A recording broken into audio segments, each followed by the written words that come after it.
besoin d'être professeur de théologie pour le comprendre. Il y a un autre type de preuve dans la Bible.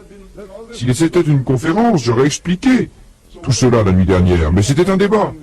Quels que soient les propos tenus par votre adversaire, vous ne pouvez pas polémiquer avec lui sur tous les points. La caravane passe et les chiens se mettent à aboyer. Vous n'arrêtez pas la caravane et faites marche arrière pour chasser les chiens. Vous devez poursuivre votre chemin. Vous devez faire votre travail et continuer jusqu'à ce que le travail soit terminé. Ce n'était pas l'occasion de vous expliquer tout cela. Voyez-vous, donc il s'agit de la parole de Dieu. Exemple, Jésus dit, vous avez appris qu'il a été dit, tu ne commettras pas d'adultère. Et moi je vous dis, quiconque regarde une femme avec convoitise a déjà dans son cœur commis l'adultère avec elle. Qui est ce je? Jésus. C'est Jésus qui parle.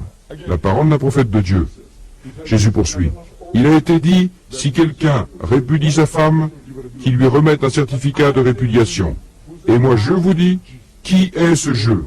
Jésus. La parole d'un prophète de Dieu.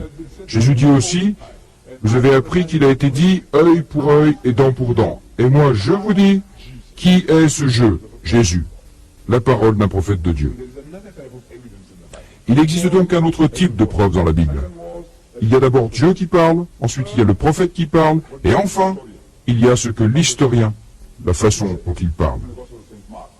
Dans l'évangile selon Luc, il dit, pendant il s'agit de Jésus, je mets Jésus entre parenthèses, comment il revenait à la ville de bon matin, il, Jésus, aperçut de loin un figuier avec des feuilles. Heureux, il, Jésus, s'en approcha pour cueillir des figues, mais il trouva que des feuilles car il n'était pas encore mûr. Qui raconte? Un témoin oculaire ou un témoin auriculaire? Ce n'est ni Dieu ni Jésus. Alors, voyez-vous, un autre type de preuve. Parole de Dieu, parole du prophète, parole de l'historien, et il y a aussi des preuves d'un autre genre. J'avais suggéré, et j'ai perdu $100, ceux qui étaient là s'en souviennent. J'ai perdu $100, j'ai demandé à frère Swagart de lire un certain passage du livre, de la Bible. D'abord, il a fait la sourde oreille. Peut-être qu'il n'avait pas le temps. Puis, quelqu'un de l'assistance y a exhorté de nouveau. Il dit, regardez, que dites-vous de ce chapitre du livre d'Ézéchiel? Et il y avait aussi les $100. Alors il l'a lu. Mais il l'a lu à une vitesse de 60 miles par heure.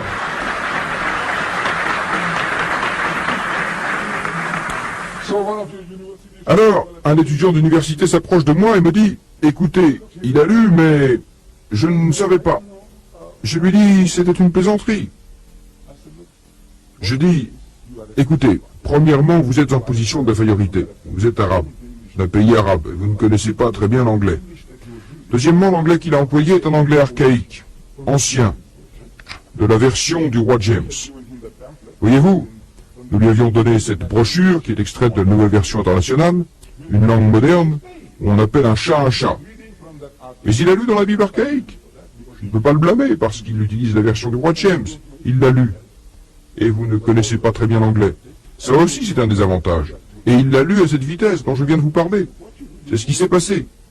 Je dis, écoutez ce que vous allez faire. C'est le lire dans cette brochure et vous comprendrez ce qu'il a lu. Ainsi donc, il l'a lu, la plupart, j'en suis sûr, n'ont pas compris la plaisanterie. Non, la vitesse, la prononciation, il n'était pas aussi emphatique que quand il cite d'autres textes bibliques. Vous savez, il lit de façon telle que chaque mot et chaque phrase descendent dans votre gorge ou dans votre oreille. Mais hier, c'était différent, soit en 60 miles par heure. Il y a donc ce genre de texte qu'aucun homme décent, ai-je dit, n'oserait lire devant sa mère, sa sœur, sa fille, ou même devant sa fiancée si elle était vraiment vertueuse. Maintenant, ce que vous devez faire, c'est le lire vous-même, pour savoir de quoi ça parle. Vous n'avez pas compris la plaisanterie, ce n'est pas de ma faute. Voyez-vous, si vous ne connaissez pas très bien l'anglais, et vous savez la vitesse et la langue archaïque, ce sont des facteurs qui comptent, vous n'avez pas compris la plaisanterie, voyez-vous. Mais si vous compreniez la plaisanterie, vous savez qu'aucun homme décent n'oserait lire ça dans son église ou devant sa famille.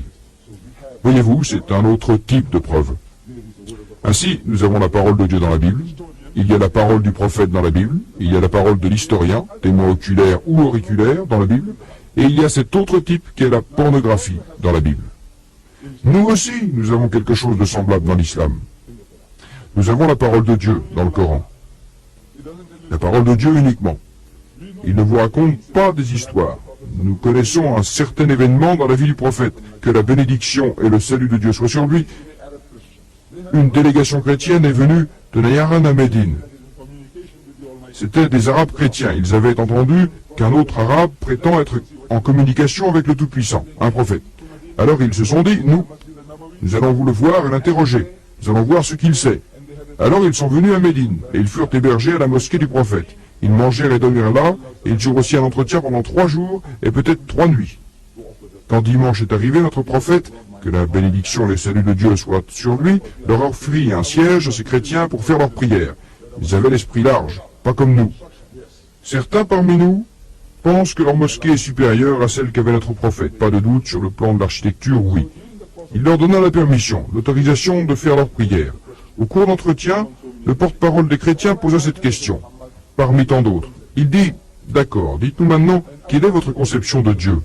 Et notre prophète, que la bénédiction et le salut de Dieu soient sur lui, ne chercha pas ces mots. Vous savez, bon, voyez-vous, c'est comme ceci et comme cela. Non, il ne fit pas comme ça. C'est le Dieu d'Abraham, de Moïse, de David et de Salomon, vous savez, celui qui parla à Abraham. Non, il ne parla pas de cette façon. Lorsque la question lui fut posée, quelle est votre conception de Dieu? Le prophète Mohammed, que la bénédiction et le salut de Dieu soient sur lui, comme s'il appuyait sur des petits boutons, essayant d'avoir accès à la mémoire centrale d'un ordinateur. Oh mon Dieu, que dois-je répondre? Personne ne l'a entendu dire ça. Il n'y avait pas de bouton. J'ai dit comme si.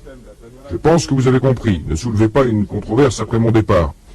Il a dit, Mohammed appuyait sur des boutons, vous savez, il avait un ordinateur. J'ai dit comme si. Oh mon Dieu, que dois-je dire? La réponse est descendue sur lui. Dis, c'est lui, Dieu, seul et unique. Dieu, le recours suprême et efficient. Il n'a jamais enfanté et il n'a jamais été enfanté. Nul ne lui est égal ou semblable. Voyez-vous, c'est notre conception de Dieu. Vous voyez maintenant, il s'agit d'un niveau tout à fait différent. Dis, il demande, oh mon Dieu, que dois-je dire? Personne ne l'a entendu dire poser cette question. Mais lorsque la réponse est descendue, dis, il ne s'agissait plus de discours humain. Si quelqu'un vous demande quelle est votre conception de Dieu, vous ne commencez pas votre réponse par « dis ». Si l'on vous demande 12 par 12, ça fait combien? Qu'est-ce que vous répondez? 144? Non. 6 par 6? 36? Vous ne dites pas « dis 36 »,« dis 144 ». Est-ce que c'est comme ça que vous répondez? Non. Pourquoi ce « dis » Parce que les paroles furent mises dans sa bouche. Une tablette conservée de la mémoire centrale, vous comprenez, il est en communication. Il possédait cette machine, la guidance spirituelle. Allah lui communique sa parole. Que dois-je dire? Dit, c'est lui Dieu, seul et unique. Je vous disais donc que toutes ces choses-là ne se trouvent pas dans le Coran. Dans le Coran, vous ouvrez à la sourate, la foi pure, chapitre 112, et vous commencez, au nom du Dieu, le clément, le miséricordieux, dit, c'est lui Dieu, seul et unique. Dieu, le recours suprême et efficient, il n'a jamais enfanté, il n'a jamais fut enfanté, nul lui est égal ou semblable, c'est tout. Où il se trouvait, en quelle occasion, comment ça s'est passé? Rien. Il n'y a que la parole de Dieu. Tout le reste, c'est des détails. Comme nous donnent plus tard, ils disent, voilà comment ça s'est passé. Ceux qui étaient des témoins oculaires, des témoins auriculaires, ce qui s'est passé, ce que notre prophète a dit, tout cela fut porté à notre connaissance. Vous trouvez les autres détails dans les livres du Hadith. Parole du prophète, un livre séparé. Parole de Dieu, un livre séparé. Hadith, parole du prophète, un livre séparé. Histoire, Ibn Rushd, Ibn Tamiyana, écrivain grec, des livres séparés. Et notre nuit arabe, livre séparé aussi. Oui.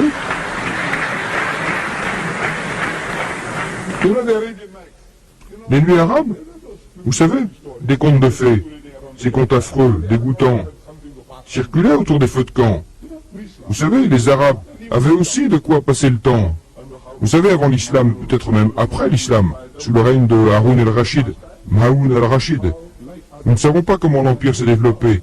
Et ils voulaient passer le temps, vous savez, d'une nouvelle quelconque, ambiance joyeuse, plaisanterie ordurière, histoire dégoûtante que vous racontez autour d'un feu de camp. Et ils les ont publiés dans un livre. Fitzgerald a traduit par les Nuits arabes dans une version intégrale. Je l'ai lu et il m'a beaucoup plu parce que je l'ai beaucoup aimé. une version intégrale, mais c'est un livre séparé. Elles ne sont pas dans le Coran. Elles ne sont pas dans les hadiths du prophète. Elles ne sont pas dans les livres des historiens. Un livre séparé. Ainsi donc, nous avons la parole de Dieu, la parole du prophète, la parole des historiens et la pornographie, tout dans les livres séparés. Eux, ils ont mis tout cela dans le même livre. Alors vous vous demandez, comment vais-je l'utiliser? Je dis, écoutez, dans un procès, un différent matériel, quand l'affaire est portée devant le tribunal, voyez-vous, le demandeur, celui qui engage l'action, va à la barre. Vous savez, la barre des témoins. Et il fait une déclaration sous serment. Il donne son témoignage, il expose sa plainte. Et votre avocat, vous êtes le défendeur, votre avocat l'interroge sur les faits pour prouver au juge que le demandeur ment. Il ment. Il ment. Mais dans ces mensonges, il glisse quelques vérités. Dans n'importe quelle nation civilisée, comment fait-on pour résoudre le problème? Vous essayez de déceler ces mensonges aux endroits où il ment. Vous dites, écoutez, vous dites qu'il faisait nuit? Il répond oui. C'était une nuit sans lune? Et les rues n'étaient pas éclairées? Non. Et vous dites avoir vu sa voiture? Il répond oui. Et vous avez pu relever son numéro d'immatriculation? Il répond oui. Avez-vous vraiment d'aussi bons yeux? Vous avez des yeux microscopiques ou à rayon X pour pouvoir voir toutes ces choses? Pouvez-vous voir quelque chose là? Il répond non, je ne peux pas. Il dit, écoutez, il y a plein de lumière ici et vous êtes incapable de voir le rideau là-bas? La couleur, ce qui est écrit là? Il répond non, je ne peux pas. De cette manière, il veut montrer au juge que le demandeur ment. Il est menteur, il est menteur, il est menteur. À la fin de sa plaidoirie, il conclut en demandant l'acquittement avec dommages et intérêts. C'est-à-dire l'accusation doit être rejetée. Et je demande une indemnité pour tous les ennuis qu'il m'a causés. Et il l'obtient.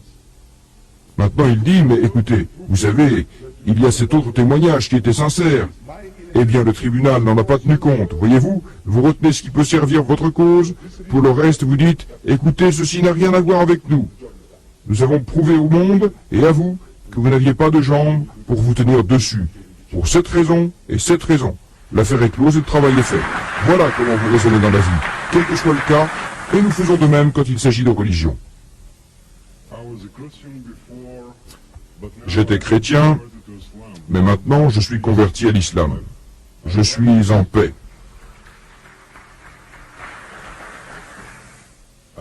Je pratique beaucoup l'islam et je fais de mon mieux pour être bon musulman. Avant de me convertir à l'islam, j'étais homosexuel. Maintenant je suis musulman, mais je continue à ressentir un penchant pour les autres hommes. Je fais tout ce qui est possible pour chasser ces sentiments. Qu'est-ce que vous me conseillez de faire pour guérir définitivement de l'homosexualité?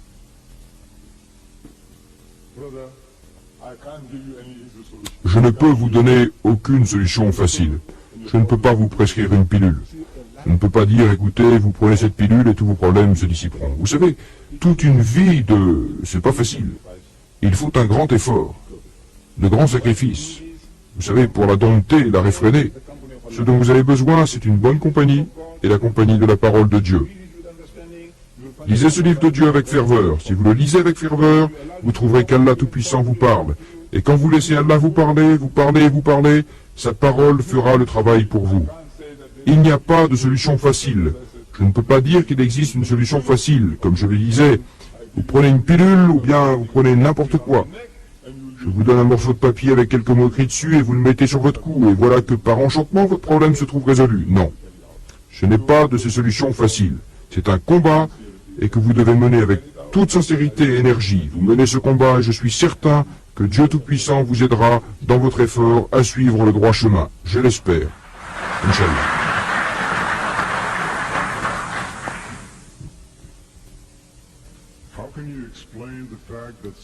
Comment expliquez-vous le fait qu'un si grand nombre de chrétiens croient en la Bible sous sa forme actuelle, en dépit des contradictions dont vous avez parlé? Je n'ai pas compris la plaisanterie. De quoi s'agit-il? Comment expliquez-vous le fait qu'un si grand nombre de chrétiens croient en la Bible sous sa forme actuelle, en dépit des contradictions dont vous avez parlé?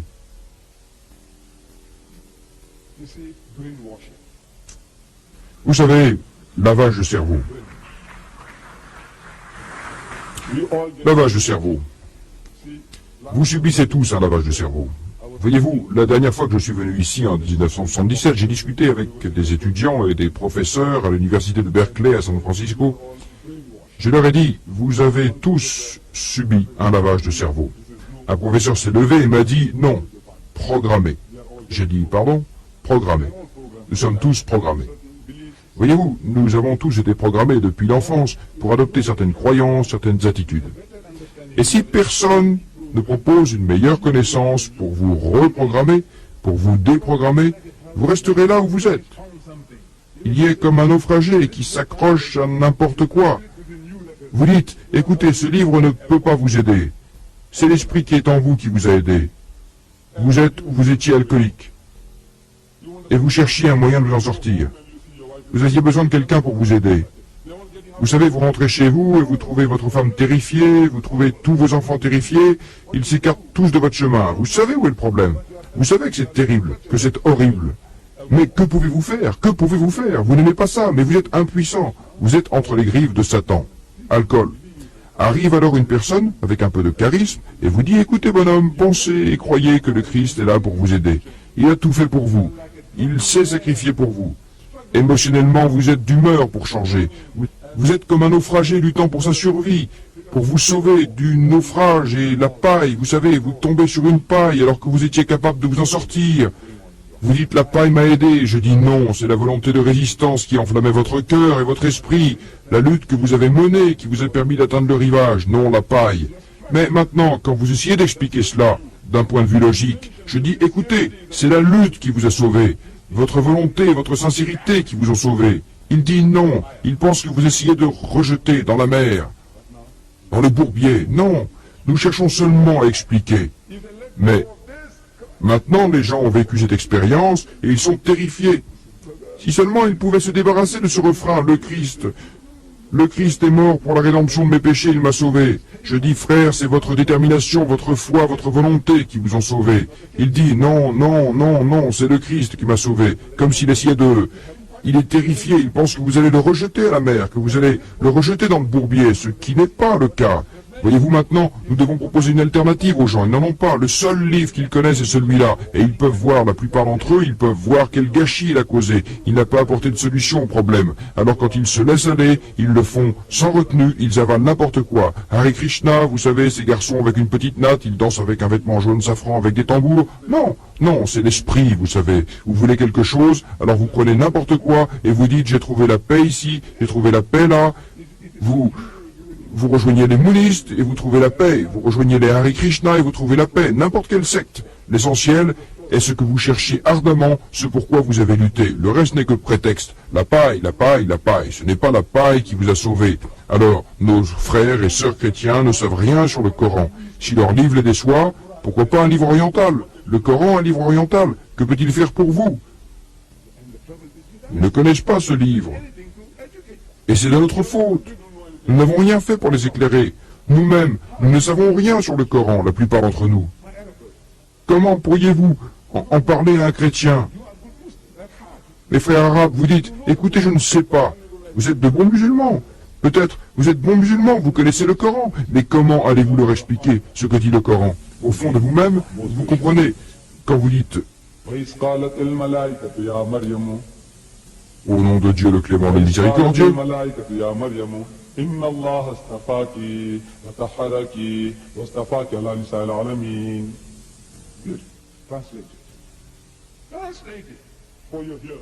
Traduisez cela. Traduisez cela à votre entourage. Comment allez-vous le traduire? Vous dites, voyez-vous, l'ange est venu, non. Que pouvez-vous faire d'autre? Vous le savez vous-même, vous le comprenez très bien. Vous comprenez ce qu'il dit, mais vous ne connaissez pas la langue, vous ne connaissez pas les bons termes. Vous êtes ici depuis peu de temps, vous êtes peut-être mathématicien ou électronicien, ou tout ce que vous voulez, mais cette langue. Comment traduire ce que vous lisez? Vous ne le savez pas. Alors, mon frère me dit en parlant de vous, écoutez, le Coran est pour les Américains non musulmans. Il n'a pas prononcé le mot non musulman, mais c'est ce qu'il voulait dire, Américains. La plupart d'entre vous sont peut-être nés ici. Vous êtes aussi des Américains musulmans, nés ici. Vous êtes Américains, mais ils pensaient des Américains non musulmans. Mais ce n'est pas seulement ceux-là qui ont besoin de traduction. Vous, je dis, vous les Arabes, vous en avez également besoin. Croyez-moi, vous avez besoin de cette traduction. Dans votre milieu, chez vous, vous n'en avez pas besoin.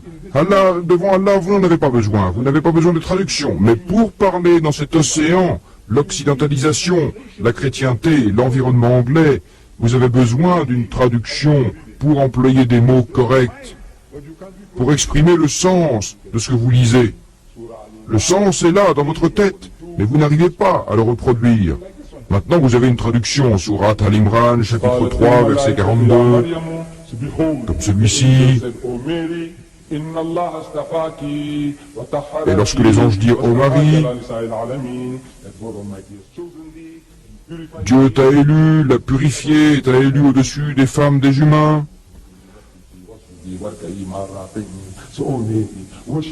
Ô Marie, sois pleine de dévotion à ton Seigneur, prosterne-toi et courbe-toi avec ceux qui se courbent. Maintenant, si vous pouvez apprendre par cœur cette traduction anglaise, déjà les Arabes, j'ai interrogé des étudiants arabes de l'université de Dharan. Je leur dis, combien parmi vous connaissent par cœur ce verset?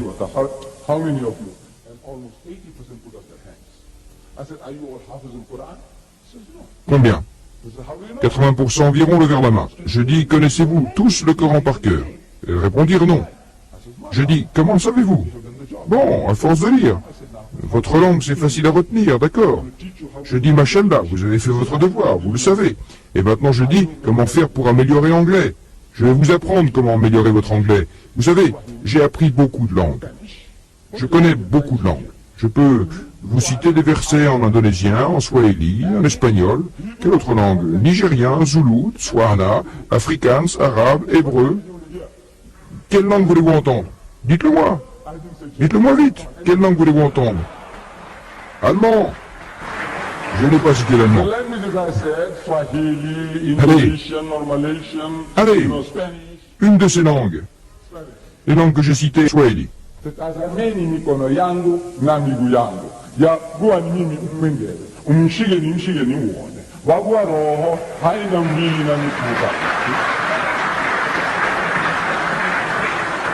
Vous savez, j'ai appris des langues, plusieurs langues.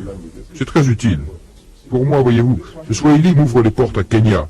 Voyez-vous, les Africains du Sud ne sont pas admis à Kenya. Alors quand je débarque là-bas, quelquefois, 2 fois, je me sens perdu. À Nairobi, il faut attendre 24 heures pour prendre l'autre avion. Je ne peux pas sortir, je dois attendre sur place. Alors je suis obligé de trouver une occupation pour ne pas devenir fou.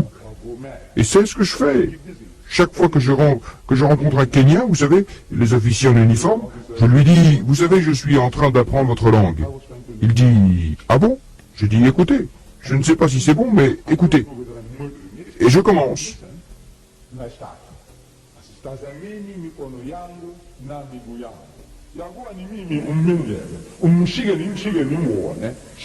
Et les gens s'attroupent autour de moi.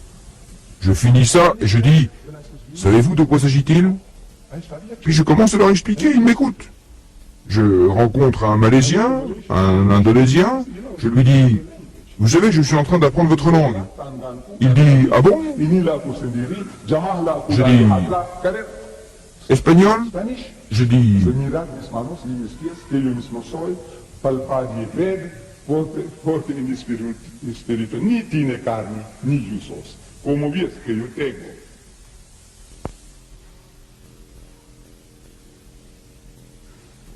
vous voyez, hébreu, je voulais aller en Israël pour parler avec mes cousins, leur délivrer le message de la dernière volonté et du testament de Moïse, que le salut de Dieu soit sur lui. Ainsi, je me suis dit, je vais aller les voir et leur parler. Vous savez, la dernière volonté, le testament de Moïse, que le salut de Dieu soit sur lui, le livre du Deutéronome, chapitre 18, verset 18, il dit, et ainsi de suite. Je veux parler à mes frères arabes. Je ne parle pas l'arabe. Alors j'ai appris la Bible arabe. Je rencontre un chrétien arabe, je lui dis, connaissez-vous l'arabe? Il dit oui. J'ai eu une discussion avec un type qui m'a beaucoup dérangé au Canada, en un endroit appelé Hamilton. Voyez-vous, une conférence. Et à la fin de la conférence, ce type me pose des questions, et il ne me laisse pas partir. Une question puis une autre. Heureusement, cette nuit, vous n'en avez pas l'occasion, tout est écrit sur papier, vous ne pouvez pas me harceler de questions. Mais ce type, des questions verbales, il pose une question, j'y réponds, puis une autre question et une autre. En fait, lorsque la conférence est terminée, il était encore là à tourner autour de moi. Il ne voulait pas me laisser partir. De son accent, j'ai compris qu'il était arabe. Et d'après ses questions, j'ai su qu'il était chrétien. Alors je lui demande, vous êtes arabe? Il me dit oui. Je suis chrétien du Liban. Je dis, vous connaissez l'arabe? Il répond oui, bien sûr. C'est ma langue maternelle. Je dis, allez, vous ne connaissez pas l'arabe. C'est du judo intellectuel. Vous connaissez le judo? Intellectuel. Vous dites non. Je n'ai pas dû le pratiquer de cette façon. Alors je dis, écoutez, vous êtes 1 milliard et vous le faites à votre manière. Continuez. Je vous laisse tranquille, c'est ma façon de le faire, vous comprenez? Quand j'étais jeune, j'ai fait du judo, j'ai fait de la boxe, j'ai fait du catch, j'ai fait de l'haltérophilie. Voilà pourquoi, là, j'ai 69 ans, je me tiens encore droit. Je lui dis, allez, mon gars, vous ne connaissez pas l'arabe. Il me dit, voulez-vous dire que vous connaissez ma langue mieux que moi? Je dis, non. J'ai honte de vous dire que je suis né musulman, mais que je ne connais pas la langue du Coran. C'est la langue du paradis, la langue de mon prophète, mais je ne connais pas l'arabe. J'ai honte de moi-même. Il dit, quand vous dites que je ne connais pas l'arabe, je dis, voyez-vous, vous lisez ce livre, la Bible, dans votre langue maternelle, l'arabe. Il dit oui. Je dis, vous comprenez le contraire de ce que vous lisez, et non ce qu'il y a dedans. Si la Bible vous dit, tu ne commettras pas l'adultère, vous comprenez, commet l'adultère. Il dit, qu'entendez-vous par là? Vous me prenez pour un zombie? Je dis, non. Écoutez, je vais vous le prouver. Je vais vous le prouver. Je dis, vous vous rappelez, lorsque Jésus est allé dans la salle où les disciples prenaient leur dernier repas, après cette prétendue crucifixion, il entra et leur dit, Assalamu alaikum. La paix soit avec vous. En hébreu, on dit également, Assalamu alaikum. Quand les disciples vont dire cela, ils étaient terrifiés. Pourquoi étaient-ils terrifiés? Quand vous reverrez votre maître après une longue absence, ou votre oncle, ou votre grand-père, vous êtes heureux. Les Arabes ont l'habitude de s'embrasser. Avant, je me sentais drôle, mais maintenant, j'y suis habitué. Certains me donnent un petit baiser sur le front. Vous savez, je me sentais tout drôle, mais maintenant, j'y suis habitué. Les Arabes et les Juifs s'embrassent entre eux. Quand ils voient son maître, ils l'embrassent. Tandis que là, il commence à le faire, et ses disciples sont terrifiés. Pourquoi étaient-ils terrifiés? Luc nous dit, chapitre 24, verset 36, parce qu'ils s'imaginèrent voir un esprit. Je dis, ressemblait-il à un esprit? Il dit non. Je dis, pourquoi imaginèrent-ils qu'il était un esprit alors qu'il ne ressemblait pas à un esprit? Il était troublé. Je dis, écoutez, la raison est, et je lui donne l'explication. Puis j'ajoute, vous savez, Jésus est venu leur dire qu'il n'est pas ce qu'il croyait être. Il croyait que Jésus était revenu de l'au-delà, qu'il était ressuscité. Alors il dit, regardez mes mains et mes pieds. C'est-à-dire, c'est moi en personne. Touchez et voyez. Car un esprit n'a ni chair ni eau, comme vous voyez que j'en ai. Et ils ne croyaient pas encore par pure joie, c'est-à-dire qu'ils étaient très heureux. Et ils se demandaient que s'est-il donc passé. Nous pensions que le Seigneur était mort et enterré. Alors il dit, avez-vous ici quelque chose à manger? Et ils lui donnèrent un morceau de poisson grillé et du miel. Il les prit et les mangea sous leurs yeux.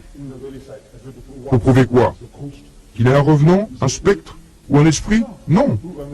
Pour leur dire, je suis le même homme, espèce d'idiot, pourquoi avez-vous peur de moi? Psst. Il était sidéré, cet arabe, le chrétien. Cette langue. Ainsi j'ai appris ces bribes de différentes langues. Je ne connaissais pas l'hébreu, je ne connais pas l'indonésien, je ne connais pas l'arabe, je ne connais pas l'espagnol. Mais je vais vous révéler mon secret. Vous voulez savoir comment je fais? J'ai une méthode d'apprentissage unique en son genre. Une méthode unique. Personne. Je suis une personne unique, vous savez. Il n'y a aucune autre personne au monde. Non. Chacun est unique. Voilà, chacun est unique. Comprenez-vous? Je ne me vante pas, mais chacun est unique. Un jour, j'ai dit à ma femme que j'étais unique. Elle ne croyait pas ses oreilles.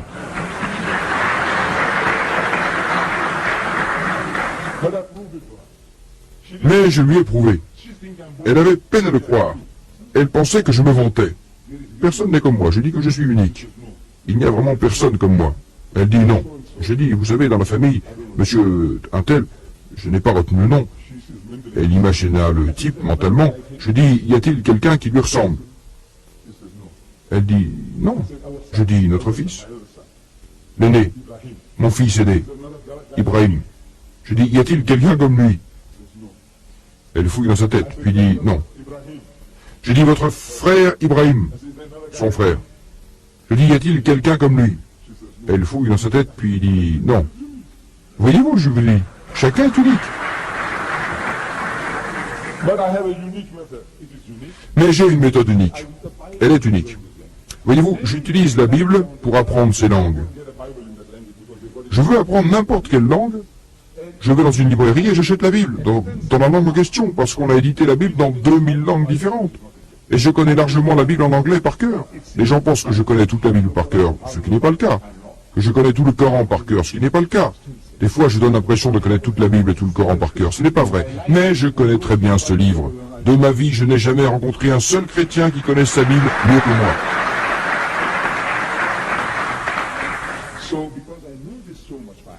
Alors, comme je connais largement ce livre par cœur, si je veux apprendre l'arabe, je cherche une Bible arabe et je l'ouvre au verset que je connais déjà par cœur. C'est très facile pour apprendre et pour comprendre chaque mot.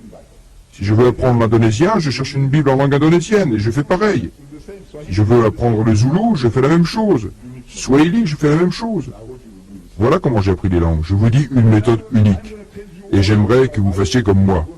Je ne vous demande pas d'aller tous acheter les Bibles et apprendre de cette manière, non. Mais ce que j'ai en anglais, la Bible, vous l'avez en arabe, le Coran. Je dis, servez-vous de ce livre. Vous connaissez ces versets? Je dis oui. Maintenant, vous prenez une traduction anglaise, cherchez des mots que vous connaissez déjà. Et lorsque les anges dirent « Oh Marie »,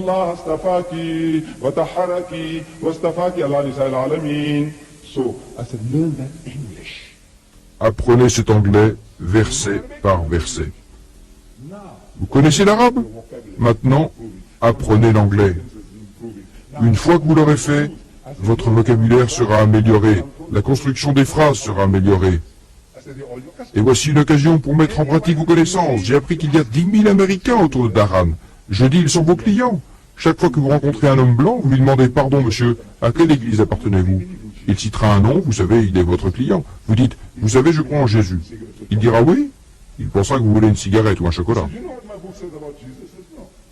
Vous dites « Savez-vous ce que dit mon livre de Jésus » Il répondra « Non ». Vous dites « Il dit ». Et lorsque les anges dirent « Ô Marie »,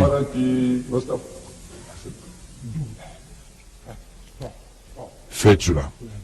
Pratiquez, parlez, parlez, parlez. Aussitôt que vous arrivez en Angleterre ou en Amérique pour poursuivre des études, vous vous sentirez en meilleure forme. Voyez-vous, le plus grand problème que les étudiants rencontrent ici, je sais, j'ai appris que votre problème numéro 1, quand vous venez dans ce pays, apprenez-vous l'anglais chez vous? Votre problème, c'est la langue. Le problème numéro 1. Deuxième année, votre problème numéro 1, c'est la langue. Troisième année, votre problème numéro 1, c'est la langue. Quatrième année, le problème de la langue est peut-être relégué au deuxième plan ou au troisième plan. Il y a d'autres problèmes. La langue, la langue, la langue, voilà votre problème. Alors maintenant, voilà ce que vous devez faire. Vous apprenez la parole d'Allah, vous parlez, vous lisez en arabe. Allah vous donne sawab, sawab, sawab. Chaque fois que vous lisez une lettre, Allah vous donne 10 sawab, bénédiction. Quand vous dites al-Islam veut dire 10, 30 sawab. Vous dites 190 sawab. Je ne sais pas compter, mais plus de 200 sawab. Bénédiction, bénédiction. Vous aurez sawab. L'arabe devient plus aisé, l'anglais est amélioré, vous gagnez en courage. Maintenant, quand vous rencontrez quelqu'un, vous pouvez lui parler. Vous devenez causeur, vous savez. Si demain matin, nous vous donnons l'occasion de poser des questions du rez-de-chaussée, même pas le quart de vous ne serait là. Savez-vous pourquoi? Terrifié, terrifié. J'ai vu ça maintes et maintes fois. Aussitôt qu'ils arrivent et se mettent à écrire un flot, un déluge de questions. Pourquoi vous avez une peur panique de vous lever et de parler? Pourquoi? Parce que vous n'en avez pas l'habitude. C'est la vérité. Levez-vous et parlez. Posez des questions. Couvrez-vous de ridicule. Mais plus vous vous montrez ridicule, plus vous vous améliorerez. Quelle belle occasion vous avez ici. 2 millions d'Américains. Tout le monde est disposé à vous écouter dans la langue que vous vous efforcez maintenant d'apprendre. Parlez-lui et confondez-le. Parlez-lui et améliorez votre...